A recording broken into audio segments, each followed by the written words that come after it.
पद रत्नाकर का पाठ, पद संख्या 535।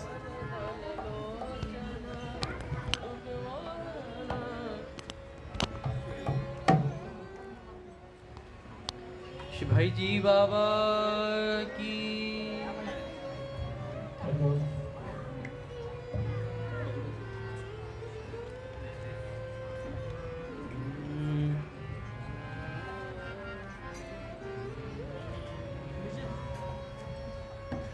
राधा बिना अशोभन नित में रहता केवल कोरा कृष्ण। राधा बिना रहता केवल कोरा। राधा संग सुशोभित होकर बन जाता हूँ मैं श्री कृष्ण। राधा संग होकर बन जाता हूँ मैं श्री कृष्ण। राधा बिना बना रहता मैं क्रियाहीन निश्चल निशक्ति। राधा बिना रहता मैं क्रियाहीन निश्चल निशक्ति। राधा संग बनाता मुझको सक्रिय सचल अपरिमित शक्ति।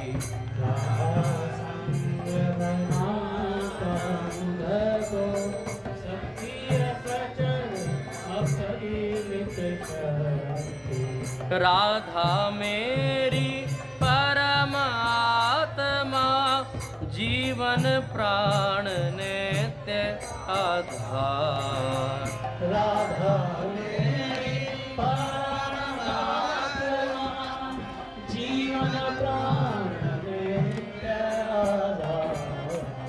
राधा से मैं प्रेम प्राप्त करता निज जन में विस्तार। राधा से मैं प्रेम प्राप्त करता निज जन में विस्तार।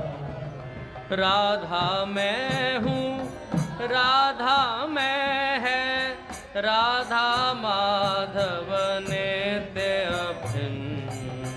राधा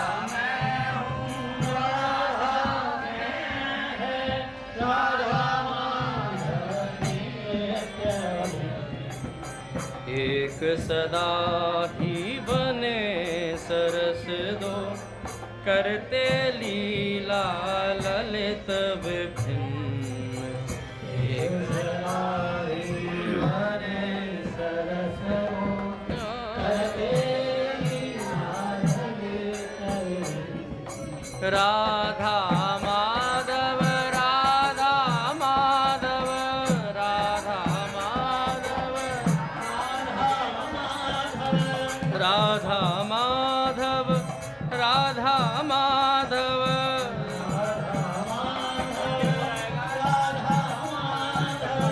राधा माधव राधा माधव। श्री राधा माधव राधा माधव।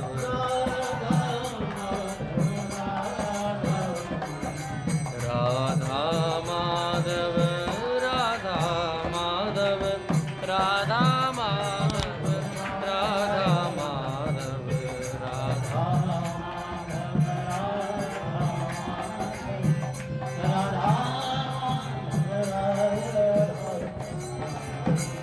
परम पूज्य श्री भाई जी बाबा की।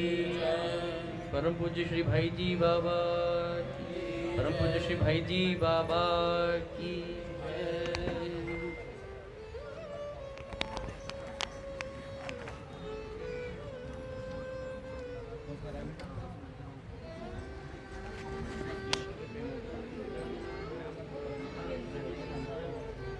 बोले श्री भाई जी महाराज की जय। पूज्य श्री राधा बाबा की पूज्या मैया की जय।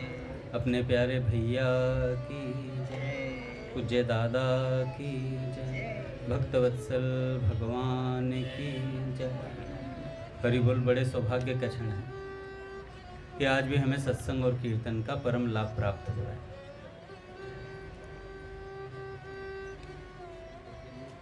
पहले पूज्य भाई जी के एक प्रवचन का कुछ अंश सुनेंगे, उसके बाद कोई भक्त चर्चा।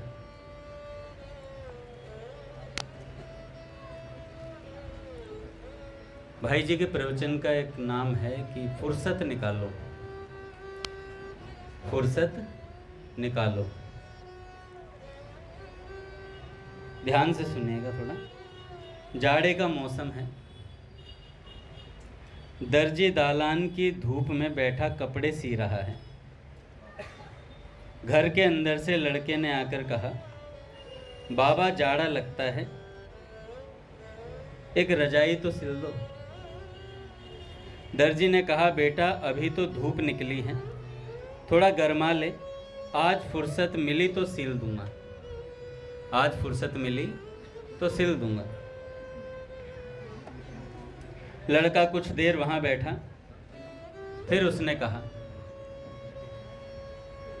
उसने कहा बाबा आज जरूर सिल देना। दर्जी दो नए ग्राहकों से बात कर रहा था, उसने कुछ उत्तर नहीं दिया अपने लड़के को। लड़का घर के अंदर चला गया।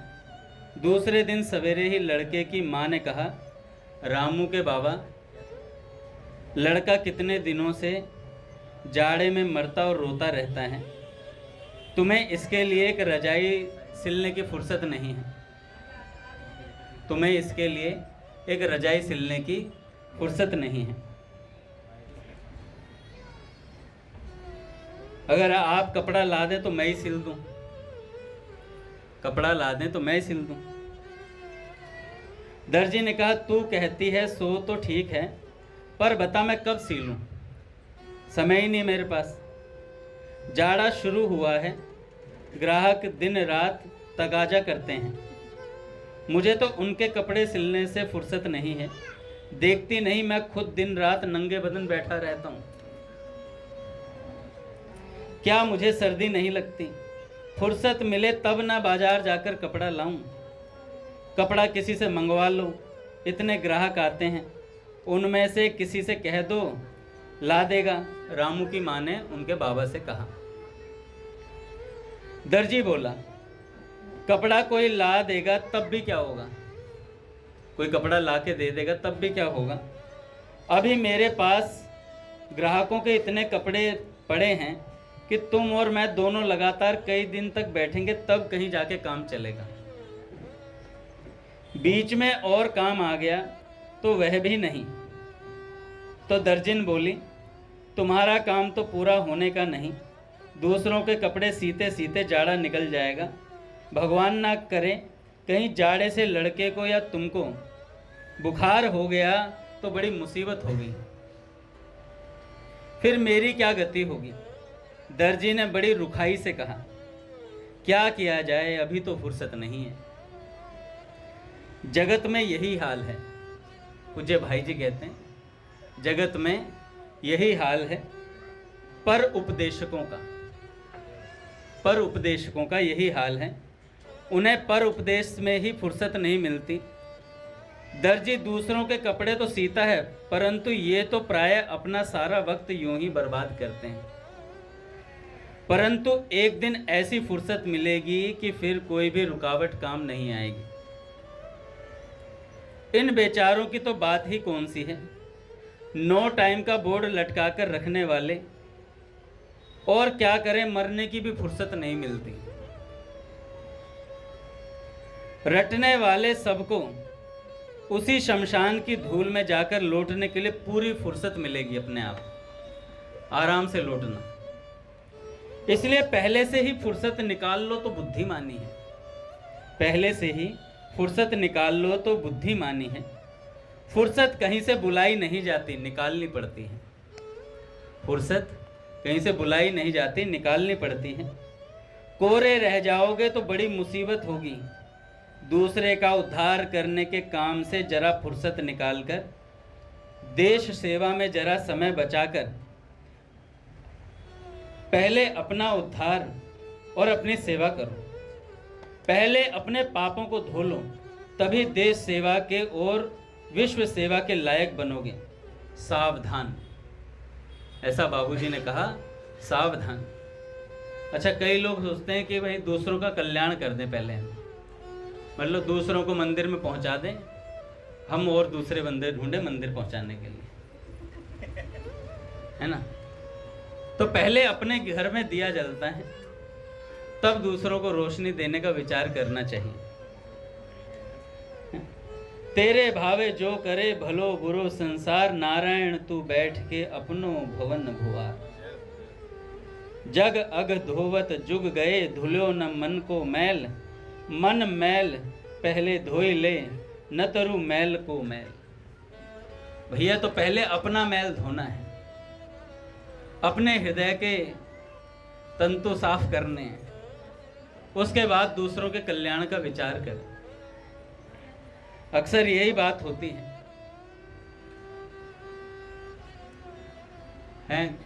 प्रहलाद जी, तुम ऐसा नहीं कर रहे, तुम वैसा नहीं कर रहे, तुम्हारा मन भगवान में नहीं है। आओ मैं तुम्हें समझाता हूँ थोड़ी देर कोने में। प्रहलाद चलो कोने में, तुम्हें भजन में लगाऊंगा मैं, हैं काका? पहले खुद तो लग जाऊं, तभी तो किसी को भजन में लगा पाएंगे। पूज्य बाबा प्रवचन देने जाते, जब बाबा का आखिरी प्रवचन था, उससे पहले बाबूजी ने एक दिन कहा, बाबा मैं आपको इस रूप में नहीं देखना चाहता था कि आप प्रवचन करो, इस रूप में देखना नहीं चाहता, बल्कि सेठ जयदयाल गोयनका जी पीछे पड़े थे बाबा के, क्योंकि बाबा जैसा वक्ता मिलना, और वक्ता के साथ साथ जीवन में उतरा हुआ था सब कुछ उनके, ब्रह्मनिष्ठ महात्मा। अरे ऐसे ही तो अधिकारी को बाबूजी स्पर्श करने मात्र से ब्रजरस दे देते हैं। ऐसा अधिकारी होता है तभी ये ब्रजरस उतर पाता है महाराज। स्पर्श बाबूजी का है, हाँ स्पर्श तो बाबूजी ने कईयों को किया। अच्छा, स्पर्श तो भैया भी हमारे कईयों को कर रहे हैं। अच्छा, क्या स्पर्श से काम नहीं होता? वस्तु गुण अपना काम करती है, देर सवेर असर होता है। एक भैया कह रहे थे पावन कक्ष के भीतर कि मुझे महापुरुषों की वस्तुएं जैसी की तैसी ना वैसी अच्छी लगती हैं, कोई परिवर्तन ना करे उनमें, कोई उसे नया नवेला ना बनाए, जैसी है ना वैसी बहुत अच्छी लगती है। बाबूजी का कक्ष जैसा पहले था वैसा का वैसा ही है आज तक भी। वही सामने दो बेड हैं, तखत पलंग पड़े हैं, उनके ऊपर बाबूजी बाबा मैया विराजमान हैं। बाबा के वस्त्र, बाबूजी के वस्त्र हैं, पुस्तकें हैं, ग्रंथ हैं। बाबूजी जिस पर लिख करके प्रूफ रीडिंग करते थे, वो क्या कहते हैं उसे, चौकी, पाटा जिसे बोलते हैं, वो पाटा है। कमरे के स्विच भी वही हैं, पंखा भी वही है? सब कुछ, अलमारी वगैरह सब कुछ वही है। ऐसे ही आप ऋषिकेश में देखोगे, ऋषिकेश में भी वही बटन है, पुराने के पुराने, कोई नया आविष्कार नहीं, कुछ नहीं, सब वैसे का वैसा, क्योंकि वो महापुरुषों के छुए हुए हैं, स्पर्श किए हुए हैं। उनको स्पर्श करें। सेठ जी के कमरे में आज भी वो मजीरे रखे हुए हैं जिनसे सेठ जी कीर्तन करते थे, उनको स्पर्श करते हैं ना आंखों से, बड़ा सुख मिलता है, बड़ा सुख मिलता है महाराज। ये महापुरुषों की प्रदत्त वस्तुएं हैं, स्पर्श की हुई वस्तुएं हैं। ऐसे वातावरण में जाने मात्र से जीव को ऐसी अनुभूति होती है, उसको शब्दों में नहीं बता सकते कोई। कितना ही पेंट करवा लो, कुछ करवा लो, पर जैसे ही धरती पे चरण पड़ता है ना, एक ऐसा स्पंदन होता है जैसा अक्रूर जी को हुआ था ब्रज में प्रवेश करने पर। अक्रूर जी आए कृष्ण बलराम को लेने के लिए, तो जैसे ही ब्रज में प्रवेश किया, ब्रज की धरती पर पांव रखा तो करंट लगा, झटका लगा। भाई क्या है ये भूमि है। ऐसा स्पर्श हुआ उन्हें, ऐसा महसूस हुआ।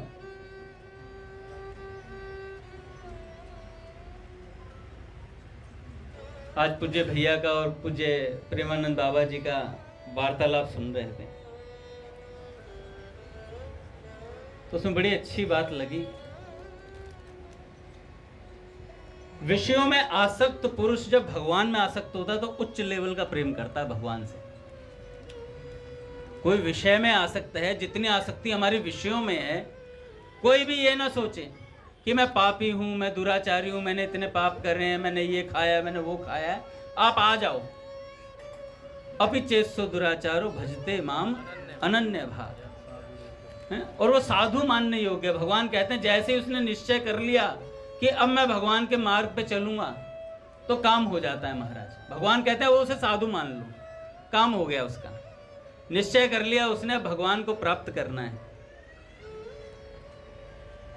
तो भैया आसक्त पुरुष ही बड़े प्रेम से भगवान को पा सकता है।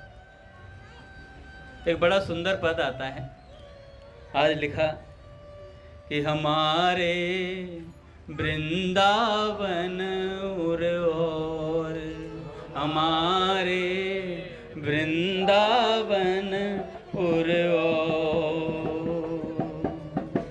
माया काल तहाँ नहीं व्यापे, माया काल तहाँ नहीं व्यापे, जहाँ रसिक सिर मोर, जहाँ रसिक सिर मोर, वृंदावन और हमारे वृंदावन टूट जात सत असत वासना, टूट जात सत असत वासना, मन की दौरा दौड़, मन के दौरा दौड़, भगवत रसिक बतायो श्री गुरु, भगवत रसिक बतायो श्री गुरु, अमल अलौकिक कठोर, अमल अलौकिक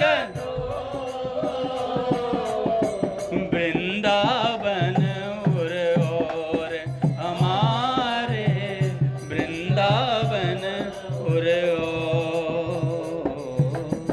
माया काल जहां नहीं व्यापे, जहां रसिक सिर मोर। तो भैया यहाँ माया का प्रवेश नहीं है। एक बड़ा सुंदर पद था, क्या होता है, चंद्र ग्रहण लगता है, क्या लगता है, चंद्र ग्रहण लगता है रात्रि में। गुरुजी कहाँ है मेरे, गुरुजी को पता होगा। गुरुजी एक पद था ना, वो गाया हुआ था, जिसमें वृंदावन में उस अपने तटीय स्थान में प्रवेश नहीं करता, ग्रहण वगैरह कुछ लगता नहीं है। बड़ा सुंदर पद था, मेरे को ध्यान नहीं आ रहा। चंदा लपक राहु को पकड़त, कुछ इस तरीके से था, आ जाएगा यार। तो कहते हैं भैया माया काल तहां नहीं व्यापे। ये ऐसा वृंदावन है, कहीं जाने की जरूरत नहीं। अपने पूज्य भैया आ गए हैं महाराज, थोड़ा स्पेस देंगे, आगे एक बार आसन लगवा। भैया आ जाइए।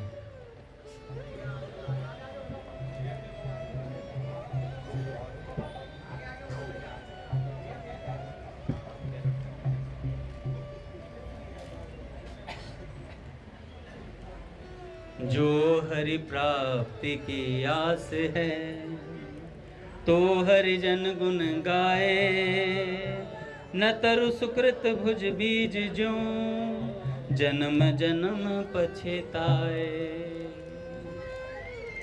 देखो भैया, भक्तमाल में आता है, जो भक्तों के चरित्रों को गाता है, श्रवण करता है तथा उनका अनुमोदन करता है, वह भगवान को पुत्र के समान प्रिय है, उसे भगवान अपनी गोद में बिठाते हैं।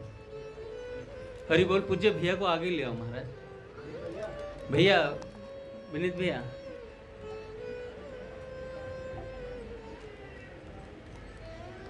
यह विनती रघुवीर गोसाई।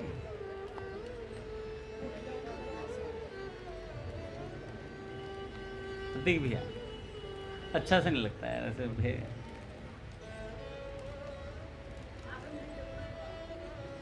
नहीं नहीं, यही ठीक है, पीछे का माहौल थोड़ा सही नहीं है, आगे।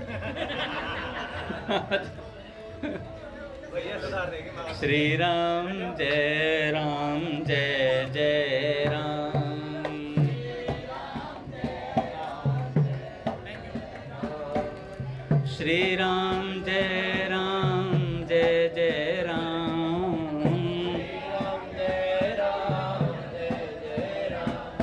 श्री राम जय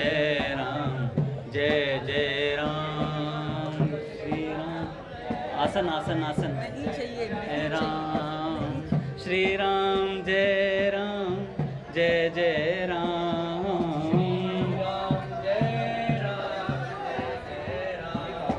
श्री राम जय जय राम।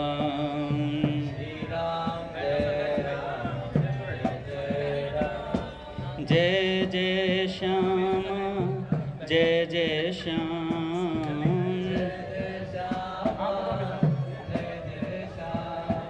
जय जय श्री वृंदावन धाम।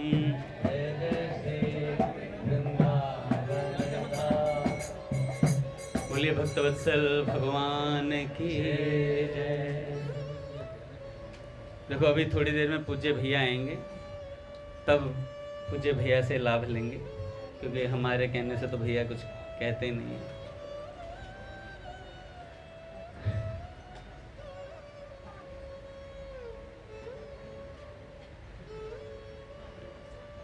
भगवान की गोद में बैठना है तो भगवान के नाम रूप लीला धाम का गुणगान करें।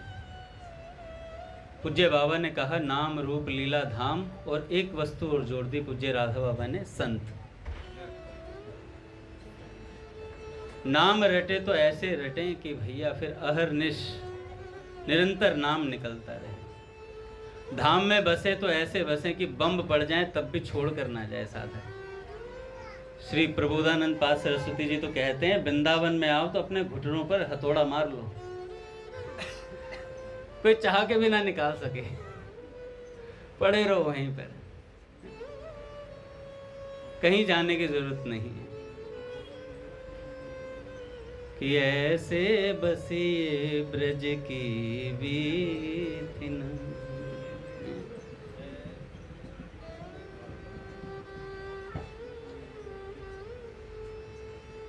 हमारे एक प्रिय शरणदास बाबा हुए, काशी में रहते थे। काशी में रहते तो अपना विद्वान तो थे भैया, काशी में रहे, काशी भगवान की नाक है और वहाँ विद्वानों का गढ़ है। काशी में निरंतर रहते हुए कई साल बीत गए, पर कई बात क्या होता है, ज्ञान हो जाता है पर रस नहीं आ पाता है हृदय में। एक संत कह रहे थे, रस हमेशा संतों की कृपा से आएगा। रस जो है ना, वो साधन से नहीं मिलता, रस संतों की कृपा से जीवन में उतरता है। तो पूज्य प्रिया शरण बाबा अपना काशी में रहते, तो एक दिन वो ऐसे ही कथा सुनने चले गए। कथा सुनने गए तो वहाँ पर भागवत जी की कथा चल रही थी और भगवान श्री कृष्ण के स्वरूप का वर्णन चल रहा था। और वो श्लोक है काका, वरहा पीड़म नटवर वपु। उस श्लोक की व्याख्या चल रही थी, उसमें भगवान के सुंदर स्वरूप का वर्णन उन्होंने सुना और उन संत ने कह दिया, आज भी वे ठाकुर जी गिरिराज जी की तरेटी में ऐसे मिल जाते हैं घूमते फिरते। अब उन्होंने जब ये बात सुनी तो उनके दिल पर बात लग गई। कभी कभी क्या होता है, पूज्य भैया ने एक बार कहा था, निरंतर सत्संग क्यों करते हैं हम लोग, कि भगवान शंकर भी कहते हैं बार बार वर मांग हूं हर्षि देव श्री। संतों ने कहा, 2 बार कहा कि बार बार वर मांग हूं हर्षि देव श्री रंग, पद सरोज अन पायनी भक्ति सदा सत्संग। एक दिन का सत्संग नहीं मांगा बाबा ने, बाबा ने कहा सदा सत्संग, सदा निरंतर सत्संग में रहें। कल मैं पूज्य मुलुकपीठ सरकार को सुन रहा था, तो उन्होंने कहा कि सदा सत्संग, निरंतर सत्संग कैसे हो सकता है? आप 1 घंटा कथा सुन लोगे, 2 घंटा सुन लोगे, 3 घंटा सुन लोगे, उसके बाद कैसे करोगे निरंतर सत्संग? कह रहे उसके बाद होता विशुद्ध सत्संग, जो हम भगवान नाम लेते हैं। ये निरंतर का सत्संग है, भगवान का नाम लेना। तो उन्होंने समर्थ स्वामी रामदास जी के विषय में घटना बताई थी। उन्होंने एक बार अपने भक्तजनों से कह दिया, साधक जनों से कहा कि विशुद्ध सत्संग से भगवान के दर्शन प्राप्त होते हैं, विशुद्ध सत्संग से भगवान के दर्शन प्राप्त होते हैं। ऐसी बात बोली तो उन्होंने कहा महाराज इतने दिनों से क्या आप कौन सा सत्संग करा रहे थे? हमें तो विशुद्धि सत्संग कराओ जिससे भगवान के दर्शन मिलते हैं। पूज्य उड़िया बाबा से किसी ने पूछा भगवान के दर्शन कैसे होते हैं, तो बाबा ने कहा करना कौन चाहता है? भगवान के दर्शन करना कौन चाहता है? जो करना चाहता है उसके पास बहुत उपाय हैं, उसके पास बहुत उपाय हैं। पूज्य श्री सेठ जी एक कथा सुनाते हैं, उनकी एक पुस्तक है, विषय था भगवान के प्रति लालसा, कुछ ऐसा था, मेरे को ध्यान नहीं आ रहा। तो उसमें एक संत थे, एक भक्त थे, तो उन्होंने सबसे पूछा करते थे भगवान कैसे मिले। यहाँ यही शीर्षक है उसका, भगवान कैसे मिले, भगवान कैसे मिले, भगवान कैसे मिले, सबसे ऐसे पूछते थे।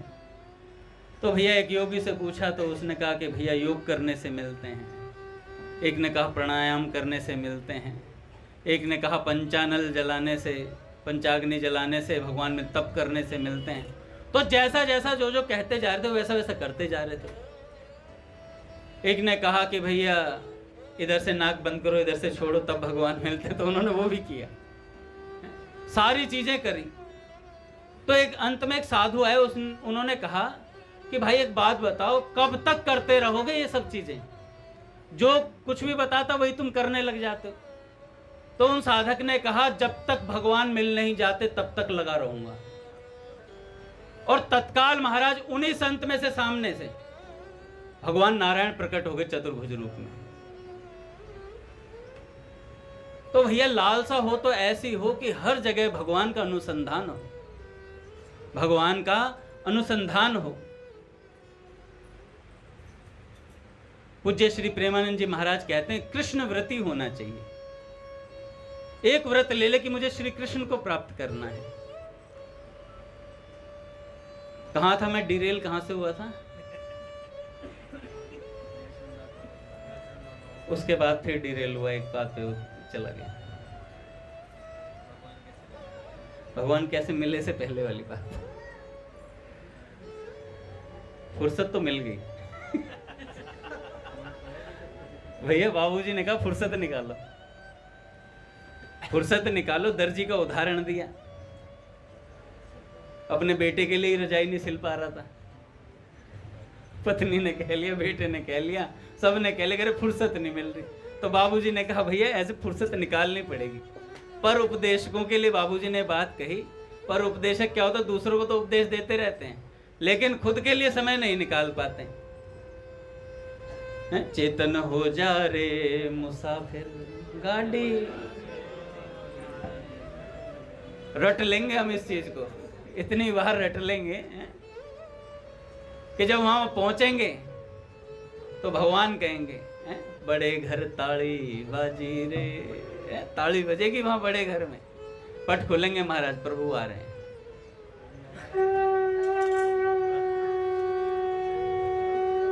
एक बार सरल हृदय से हो, एक बार सरल हृदय से स्वीकार करो सब मैं हूँ केवल आपका, आप हो मेरे नाथ। मैं हूँ केवल आपका, आप हो मेरे नाथ। तेरा कल्याण होगा, प्रभु से प्यार होगा, तेरा कल्याण होगा, प्रभु से प्यार होगा। स्वामी जी की वाणी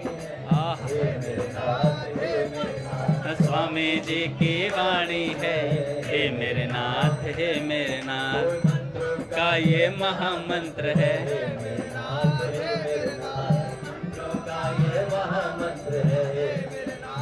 ये मैं आपको भूलूं नहीं हो, मैं आपको भूलूं नहीं, रखूंगा हरदम साथ। मैं हूँ केवल आपका, आप हो मेरे नाथ। मैं हूँ केवल आपका, आप हो मेरे नाथ। तेरा कल्याण होगा, प्रभु से प्यार होगा। तेरा कल्याण होगा, प्रभु से प्यार होगा। भैया ये जब पद गाते हैं ना भैया, ये वाला भजन गाते हैं, तो ऐसा लगता है भगवान नारायण सामने खड़े, उनसे चिपट जाएं कि मैं हूँ केवल आपका, आप हो मेरे नाथ। पूज्य दादा को प्रणाम।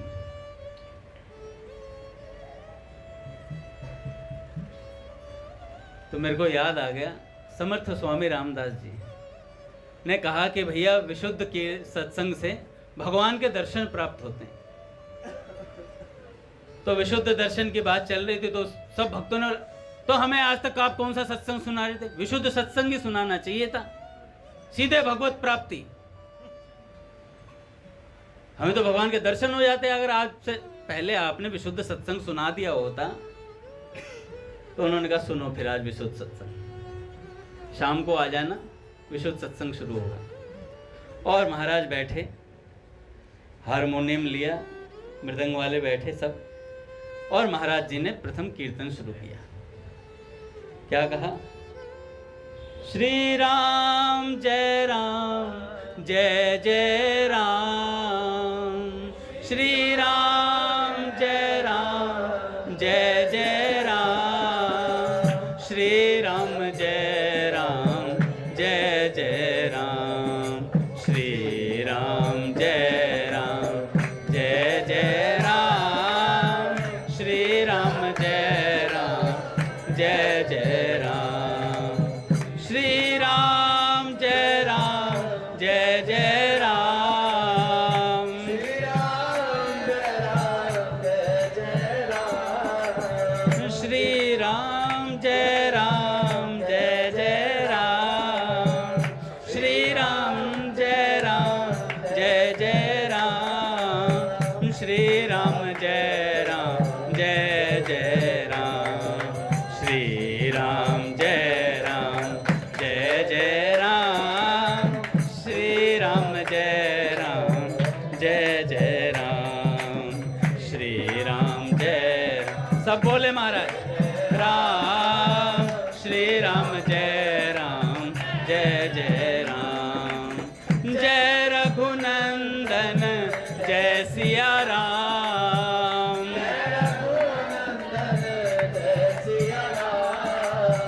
जय रघुनंदन जय सिया राम, जय रघुनंदन जय सिया राम, जानकी वल्लभ सीताराम, श्री राम जय राम जय जय राम, जानकी वल्लभ सीताराम,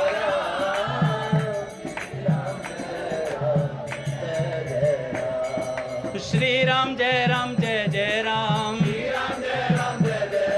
श्री राम जय राम जय जय राम, श्री राम जय राम जय जय राम, श्री राम जय राम जय जय राम, श्री राम जय राम जय जय राम, श्री राम जय राम जय जय राम, श्री राम जय राम जय जय राम, श्री राम जय राम जय जय राम, सीताराम। पूज्य मलुकपीठ सरकार कह रहे थे, कई देर कीर्तन कराया उन्होंने। तो समर्थ स्वामी रामदास जी महाराज ने भी कई देर तक कीर्तन कराया। जब महाराज जी कराने लगे कीर्तन, मलुकपीठ सरकार ये बताते हुए, महाराज जी ने कहा तरंग तो मुझ में भी आ रही है आज, दिल तो कर रहा कई घंटे कीर्तन कराऊं, तरंग तो मुझ में भी आ रही है, पर क्या करूं, समय की थोड़ी सीमा है, ये तो श्री राम जय जय राम ही चलता है। तो भैया कीर्तन करते हुए कई घंटे बीते। अब जो कई लोग थे बैठे हुए थे, उनके मन में आया गुरुजी तो भावावेश में चले गए। 3-4 घंटे हो गए, कलवा के पापा के लिए खाना बनाना है। वो आएंगे तो गुस्सा करेंगे, कहीं कथा में चली गई थी और यहाँ भूखा मर गया मैं, मुझे तो जाना पड़ेगा। तो फटाफट वो चल दिए महाराज, कई माताएं उठ के चल दी। प्रभु जी कहने लगे हमें भूख लग रही, हम खाएंगे, हम भी चलते हैं। और महाराज धीरे धीरे वो जो पंडाल था वो धीरे धीरे समाप्त होने लगा, धीरे धीरे उठने लगे, सब जाने लगे। अब महाराज पंडाल वालों की बार आई। पंडाल वाले कहने लगे यार ऊपर ऊपर का तो उतार लिया, अभी नीचे की दरी रह गई। दरी पे वो म्यूजिशियन बैठे हुए थे, जो हारमोनियम वगैरह अजय प्रभु वगैरह बैठे हुए थे। तो अजय प्रभु अपना हारमोनियम बजा रहे थे। तो इन्होंने भी कहा यार महाराज जी तो भाव में चले गए हैं, तो कब तक मृदंग बजाएं, हाथों में फफोले हो गए हैं, तो उठ के चलना पड़ेगा। हारमोनियम वाले अजय प्रभु ने भी कहा मैं भी चलता हूँ, मैं क्यों बैठूंगा। वो चल दिए। महाराज जी अपने धुन में थे। भैया जिसके धुन लग जाती है ना, फिर उसे साजबाज से कुछ मतलब नहीं होता। उसकी तो धुन लग गई, नाम में तो लग गई। अब क्या हुआ, वो उठ के चले, दरी निकल गई। महाराज दरियां निकाल ली। जब दरियां चली गई तो महाराज जी अब अकेले। रात्रि के कोई समय था, तो उस समय हनुमान जी महाराज प्रकट हुए। जय श्री राम, जय श्री राम। आवाज नहीं आ रही। जय श्री राम, जय श्री राम। अब बागेश्वर वाले महाराज जी की तरह राम राम राम। हो गया काम, है? हो गया काम। तो भैया हनुमान जी महाराज आए, कहने लगे श्री जय श्री राम। और महाराज जी की आंख खुली। महाराज जी ने जैसे ही आंख खोली तो हनुमान जी महाराज को देखा, तो महाराज जी बता रहे थे, महाराज जी ने कहा कि राम जी और मां जानकी हनुमान जी के कंधे पर बैठे हुए थे। ऐसा दर्शन था। तो हनुमान जी महाराज ने जैसे ही उन्होंने देखा, समर्थ स्वामी रामदास जी ने जैसे देखा, उन्होंने तत्काल हनुमान जी की तरफ नहीं देखा गौर से, तुरंत के तुरंत पंडाल की तरफ मुख करके कहा करो दर्शन, राम जी आ गए। तो हनुमान जी ने कहा इधर ही कर लो हाथ, कोई नहीं उधर। कोई नहीं है उधर। कह रहे जिन्हें दर्शन कराना चाह रहे थे उनको धैर्य ही नहीं है, उनके पास धैर्य नहीं है, सब चले गए, कोई दर्शन करना नहीं चाहता। विशुद्ध सत्संग किसे पसंद है?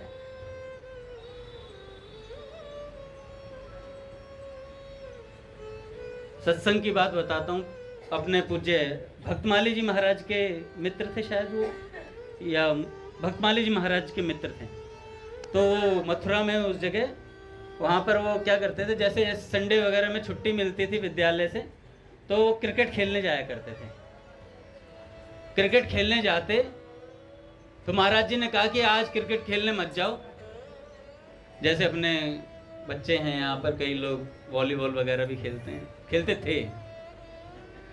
तो संडे वगैरह में शरीर भी फिट रहना चाहिए, पर सत्संग के समय नहीं। कई लोग तो 8 बजे जिम से ही आते हैं। अब कहे अंगद जी ताना मत मारो, ताना लगेगा क्योंकि नाता है तुमसे, क्योंकि ताना का उल्टा नाता होता है। आपसे नाता है इसलिए आप पे ताना लगेगा। कभी मौका मिले तो मुझ पे भी मारो भाई, मुझ पे भी ताना मारो कि अंगद जी क्या कह रहे हैं, अंगद जी भस्म कर देंगे। तो महाराज जी ने कहा कि भाई आज खेलने मत जाओ, आज चलो सत्संग में। सत्संग में गए और वहां पर महाराज लोहा सीने में उतार दिया गया, गरम गरम लोहा छाती में। अब पूछो लोहा क्या था? गरम। सत्संग था, वो भी भरत जी का चरित्र चल रहा था कि प्रभु कर कृपा पावरी दीनी, सादर भरत शीश धर लीनी, राम भक्त ले चला रे राम की निशानी, राम भक्त ले चला रे राम की निशानी। शीश पर खड़ाऊ अखियों में पानी, शीश पर खड़ाऊ अखियों में पानी। राम भक्त ले चला रे राम की निशानी, राम भक्त ले चला रे राम की निशानी। तो भैया भरत चरित्र चल रहा था। 1 घंटे का दादा उन्होंने सत्संग सुना, केवल 1 घंटे का सत्संग सुनने के बाद जब बाहर निकले कहने लगे अब मेरे को अपना जीवन भगवान के समर्पित करना है, मैं संन्यास लेना चाहता हूं। ऐसा जीवन परिवर्तित हुआ कि काम हो गया महाराज। कब सत्संग की कोई बात हृदय पर लग जाए, इसलिए निरंतर सत्संग करना चाहिए, क्योंकि कब हमारा हृदय संसार की ठोकर खाया हो और हमें राम जी की शरण में आने का मौका मिल जाए, जैसे विभीषण जी को मिला था। जब तक संसार लात नहीं मारता तब तक जीव भगवान के पास आता भी नहीं है। कल मैं पूज्य बाबूजी का प्रवचन पढ़ रहा था तो बाबूजी ने कहा कि भैया पहले त्रेता और उनमें ना उन सब जगह जब तपस्या करते थे, भजन करते थे, तो भैया उस समय साधन बड़ा कठिन साधन करना पड़ा। इतने 1000 वर्ष की तपस्या, इतने 1000 वर्ष की तपस्या, सब लोग ऐसे ऐसे ही करते थे। कह रहे जैसे जैसे कलयुग आ गया है ना, भगवान इतने 1000 वर्ष की तपस्या पे मिलते हैं, ऐसे मिलते हैं, ऐसे मिलते हैं। भैया कलयुग आ गया तो यहाँ पे थोड़ा सा ढिलाई दे दिए प्रभु ने। प्रभु ने कहा कि कोई बात नहीं, थोड़ा करो ज्यादा पाओ, थोड़ा करो ज्यादा पाओ, ऐसी स्कीम चल रही है। स्वामी जी महाराज ने तो कहा कि भाई आ जाओ, दुकान खाली पड़ी है, कोई पैसा नहीं लिया जाएगा आपसे, कोई पैसा नहीं, फ्री में सामान, फ्री में सामान बट रहा है। भैया मथुरा में ऋषि पत्नियां जो थी, भागवत जी में आता है ऋषि पत्नियों का प्रसंग। तो ऋषि पत्नियां जब मथुरा की ग्वालिनें आती थी, वो वृंदावन की ग्वालिनें मथुरा वगैरह आती, तो उनसे कथाएं सुनती थी, श्री कृष्ण की बाल लीलाओं को सुनती थी, कथाओं को सुनती थी। और महाराज उनको सुनने मात्र से भगवान में प्रेम हो गया और उनके मन में लालसा हो गई भगवान के दर्शन प्राप्त करने की। हमें दिखाओ वो है कैसा, वो है कैसा। और वहीं पर वो जो ऋषि थे, वो ऋषि घबराते थे, कंस से डरते थे। चाहते तो वो भी दर्शन कर सकते थे जाकर कृष्ण बलराम के, पर कभी नहीं गए, डरे बैठे थे कंस से। तो महाराज जी कह रहे थे कि देखो भगवान की कथा निर्भय कर देती है साधक को, हैं? भगवान की कथा सुनते, उन ऋषि पत्नियों को कोई भय नहीं था, मारेगा तो देखी जाएगी, कंस को भी देख लेंगे, जब आएगा तो मार देगा, हमें क्या होगा, श्री कृष्ण से तो मिल लें एक बार। पर उन ऋषियों के अंदर साहस नहीं आया कभी, चाहते तो वो भी मिल सकते थे। तो भैया भगवान की कथा एक साहस पैदा करती है हृदय में, एक ऐसी आसक्ति भगवान के प्रति दे देती है। आज मैं कह रहा था ना कि दादा हम पूज्य भैया का सुन रहे थे, पूज्य प्रेमानंद जी महाराज वाला, तो महाराज जी ने कहा विषय आसक्त पुरुष जब भगवान में लगता है तो उसकी प्रगाढ़ प्रीति होती है भगवान से, क्योंकि उसे आसक्ति करना आता है, उसे आसक्ति करना आता है। पर वो मुड़े कैसे भगवान की तरफ, मुड़ेगा कैसे, जब वो संतों की शरण में जाएगा। संत बताएंगे कि भैया आसक्ति तुम्हारी कहाँ लगनी चाहिए, सही रास्ता किधर है इस आसक्ति का, तब साधक मुड़ता है तो उसे भगवान का प्रेम प्राप्त होता है, भगवान में आसक्ति होती है। तो इन भरत जी का चरित्र सुना, जीवन परिवर्तित हो गया। इधर मैं कहां से डिरेल हुआ था, प्रिया शरण दास बाबा जी के उस पे से उन्होंने कथा में सुना, भागवत जी में भगवान के स्वरूप का वर्णन सुना और कहा सुन लिया गिरिराज जी में भगवान आज भी मिलते हैं। चले गए गिरिराज जी, गिरिराज जी गए और गिरिराज जी में जाकर के महाराज देखा तो लोग वहां परिक्रमा, दंडोती परिक्रमा आज भी लगाते हैं लोग बाग। तो परिक्रमा चल रही थी, तो उन्होंने किसी परिक्रमा वाले से पूछा, लगाने वाले से, कि भैया ये दंडोती परिक्रमा क्यों लगा रहे हो तुम। तो उन्होंने कहा कि दंडौती परिक्रमा लगाने से मनोरथ पूर्ण होता है, मनोरथ पूर्ण होता है। तो उन्होंने कहा अच्छा मनोरथ पूर्ण होता है, बस उनके लिए तो इतना ही काफी था। उन्होंने दंडौती लगानी शुरू कर दी, दंडौती परिक्रमा लगानी शुरू कर दी। और जब लगाकर वापस पूरा दंडौती लगाई उन्होंने, और लगा करके जब दान घाटी में आखिरी दंडौत लगा रहे थे, तो जैसे ही आखिरी दंडौत लगाए तो सामने प्रिया प्रियतम विराजमान थे। प्रिया प्रियतम प्रकट हो गए, क्योंकि उनका मनोरथ ही ये था कि मुझे प्रिया प्रियतम के दर्शन करने हैं, और सामने प्रिया प्रियतम मौजूद थे। कि यह आशा उर्मे रहे लगे न नैन निमेश, एकटक देखो भाव सो नटवर नागर वेश। कि दर्शन को नैना तपे वचन सुनन को कान, मिलबे को हियरा तपे जिए के जीवन प्राण। तो भैया उन्हें ऐसे दर्शन हो गए, कैसे कथा में सुना भगवान ऐसे हैं, ऐसे हैं, इतने सुंदर हैं। मनोरथ किया प्रिया प्रियतम के दर्शन करेंगे, गए वहां साधकों को देखा साधक करते कैसे हैं, मनोरथ की पूर्ति कैसे होती है, लग गए भजन साधन में। अब कहीं तर्क कुतर्क वाला होता तो क्या कहता, दंडौती से ही क्यों मिलते हैं, खड़ी परिक्रमा से नहीं मिल सकते।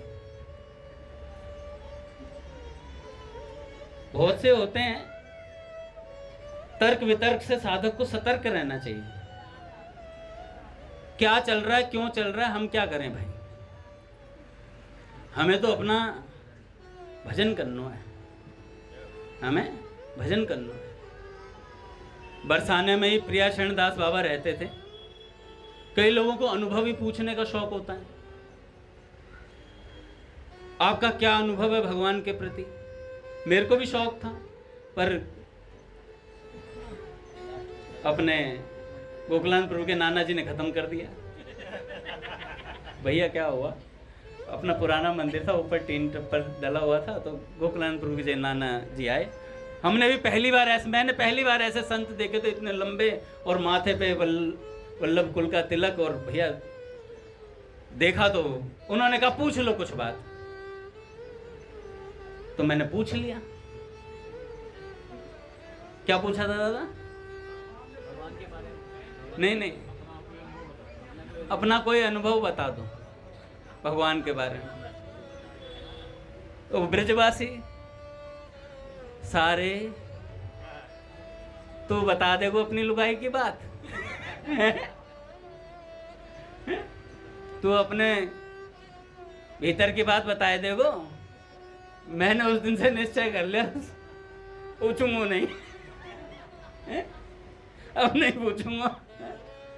तो अनुभव पूछने का बड़ा शौक होता है, आपका क्या अनुभव है। अच्छा, कई बार हम जब अनुभव पूछते हैं, पूछ तो लेते हैं पर यकीन नहीं कर पाते हैं। अधकचरा विश्वास होता है ना, अधकचरे विश्वास में बड़ा घातक होता है। अपने एक संत हुए गदाधर भट्ट जी, उनके यहाँ एक सत्संगी आते थे, कल्याण सिंह जी, अखिलेश के पापा नहीं नहीं मुलायम से तो कल्याण। तो क्या हुआ, कल्याण सिंह जी सत्संग सुनने आते थे महाराज, और महाराज कल्याण सिंह जी सत्संग सुनने आते तो उनकी पत्नी बड़ी परेशान थी। उनकी पत्नी ने देखा कि भाई पहले तो सेठ जी थे, बड़ा घूमते फिरते थे और खर्चा भी बहुत करते थे, कपड़े उपड़े बढ़िया दिलाते थे और खुद भी बढ़िया कपड़े पहनते, लेकिन सत्संग सुनने से वृत्ति बदल गई थी। अब जहाँ पहले गले में हीरे जवाहरात वो सब चीज़ें होती थी, अब उन्होंने क्या करा, तुलसी कंठी पहनना शुरू कर दिया। तुलसी कंठी पहना, कानों में जो मुर्कियाँ होती थी उनकी जगह तुलसी की आ गया सब कुछ। तो जैसे जैसे वेश बदलता जा रहा था, पत्नी परेशान थी। पत्नी ने कहा तो घर बार बेच देंगे, सत्संगी सुनते रहते हैं जब देखो, मॉल भी नहीं ले जा रहे हैं आजकल। कहते हैं मेरे पास सत्संग के समय नहीं, पैसा फेंक देते हैं, पैसे ले जाओ, जाओ खरीद लो। तो उन्होंने कल्याण सिंह जी से परेशान होके, अच्छा कल्याण सिंह जी से परेशान नहीं थे, सत्संग से परेशान थे उनके। बहुत सत्संग सुन रहे हैं, कुछ ज्यादा नहीं हो रहा है। आप, मेरे बुआ का लड़का कहता है भाई भगवान न चैन लेने दो, हरियाणवी में बोलता है भगवान न चैन लेने दो, थोड़ा सा आराम करने दो। मैं कहा अच्छा, मैं क्या करें फिर? करे मेरे साथ चल, मैं जो जो हरकतें करता हूँ वो कर। मैं कहा तू ही कर ले, तुझे मुबारक हो। भगवान के अलावा करना क्या है हमें? भगवान को याद करना है, भगवान के गुणों को सुनना है। कल्याण सिंह जी पूरा दिन सत्संग सुनते, महाराज घर जाते अपना आराम से। तो कल्याण सिंह जी पत्नी बेचैन हो गई। उन्होंने क्या किया, एक नाचने गाने वाली को बुलाया और उससे कहा कि तुम ऐसा करो, पेट में तकिए लगा के जाओ और जिन महाराज जी के यहाँ कथा सुनते हैं ये, उन पर इल्जाम लगाओ कि आपका बालक हमारे गर्भ में है। अच्छा, किन संत पे इल्जाम लगाने के लिए गए? पूज्य श्री गदाधर भट्ट जी महाराज के ऊपर। जब गए तो उन्होंने इल्जाम लगाया। अब उन्हें आशा थी कि प्रतिकार करेंगे। गदाधर भट्ट जी ने कहा हाँ मैं भी सोच ही रहा था इतने दिन से तुम कहां थी। संतों की भी विचित्र लीला है। तो उन्होंने उसने, नाचने वाले ने कहा कि हमारे रहने खाने की मैं वही सोच रहा था, तुम इतने दिन से कहां थी, मुझे तुम्हारी चिंता हो रही थी, बैठो आराम से यहां।